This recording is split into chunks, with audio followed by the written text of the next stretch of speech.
पहला पाठ इब्रानियों के नाम पत्र अध्याय 12 पद संख्या 1 से 4। जब विश्वास के साक्षी इतनी बड़ी संख्या में हमारे चारों ओर विद्यमान हैं, तो हम हर प्रकार की बाधा दूर कर अपने को उलझाने वाले पाप को छोड़कर और ईसा पर अपनी दृष्टि लगाकर धैर्य के साथ उस दौड़ में आगे बढ़ते जाएं, जिसमें हमारा नाम लिखा गया है। ईसा हमारे विश्वास के प्रवर्तक हैं और उसे पूर्णता तक पहुंचाते हैं। उन्होंने भविष्य में प्राप्त होने वाले आनंद के लिए क्रूस पर कष्ट स्वीकार किया और उसके कलंक की कोई परवाह नहीं की।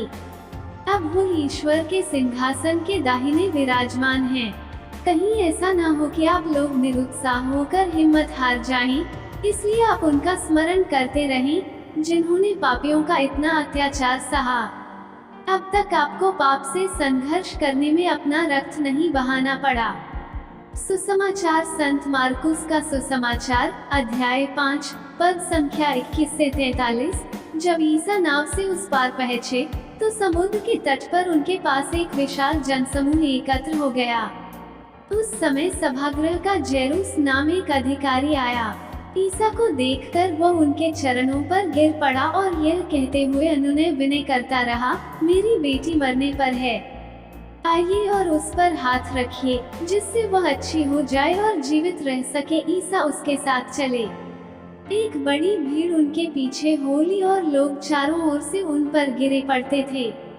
एक स्त्री 12 बरस से रक्तस्राव से पीड़ित थी।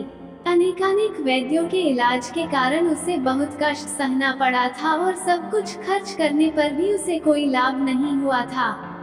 उसने ईसा के विषय में सुना था और भीड़ में पीछे से आकर उनका कपड़ा छू लिया, क्योंकि वह मन ही मन कहती थी, यदि मैं उनका कपड़ा भर छूने पाऊं तो अच्छी हो जाऊंगी।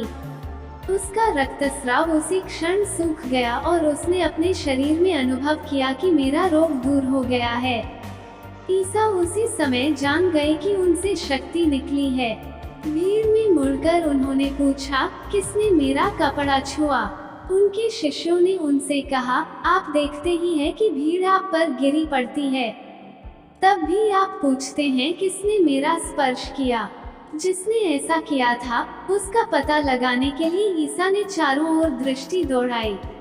वह स्त्री ये जानकर कि उसे क्या हो गया है, डरती कांपती हुई आई और उन्हें दंडवत कर सारा हाल बता दिया। ईसा ने उससे कहा, बेटी, तुम्हारे विश्वास ने तुम्हें चंगा कर दिया है, शांति प्राप्त कर जाओ और अपने रोग से मुक्त रहो। ईसा यह कह ही रहे थे कि सभागृह के अधिकारी के यहाँ से लोग आए और बोले, आपकी बेटी मर गई है, अब गुरुवर को कष्ट देने की जरूरत ही क्या है।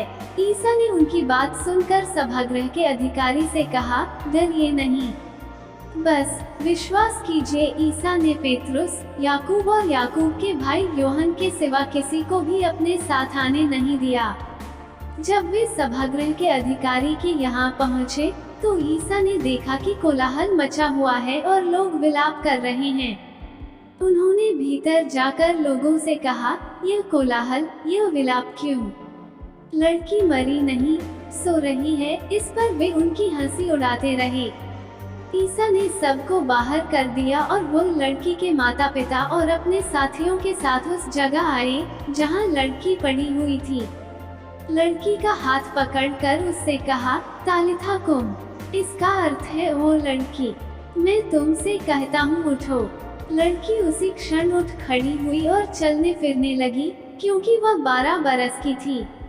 लोग बड़े अचंभे में पड़ गए।